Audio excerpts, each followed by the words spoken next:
Ses contes sont cruels, ses peintures tendres et douloureuses. L'univers de Paola Rego est enfantin et mystérieux. Cette figure majeure de l'art portugais reste encore méconnue en France. Qui es-tu, Paola Rego?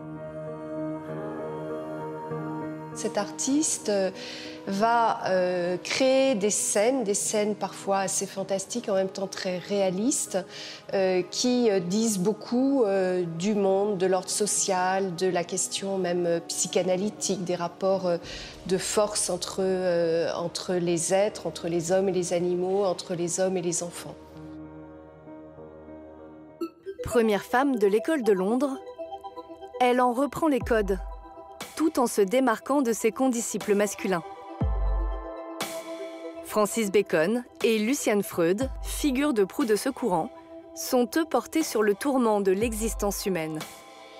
Elle va s'inscrire plus dans l'histoire des relations entre les hommes et les femmes. C'est la relation homme-femme, femme-femme, peu importe, c'est la relation du genre humain qui l'intéresse. C'est moins le corps torturé que la société torturée.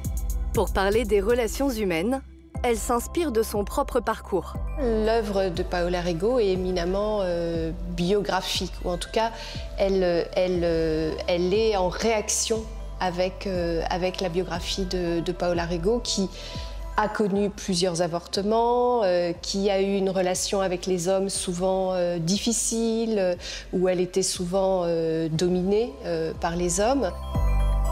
En 1988, son mari décède d'une sclérose en plaques. Une épreuve traumatisante qui marque profondément ses créations. L'exercice de la peinture pour Paola Rego est presque une sorte de cure psychanalytique. Sans simplifier trop, on retrouve la question donc de la maladie et la disparition de son mari, et donc qui interroge la question des rapports entre les hommes et les femmes, et quand tout d'un coup le rapport de dominant-dominé s'inverse à l'occasion de cette maladie. La même année, elle va peindre l'une de ses créations majeures, la famille.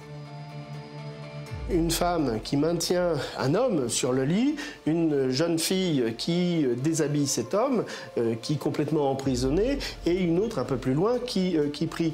L'homme qui est prisonnier, c'est son mari, qui est prisonnier de la sclérose en plaques. Et c'est tout ce théâtre qui est imposé à la fois par la maladie, par la condition sociale qu'elle dépeint.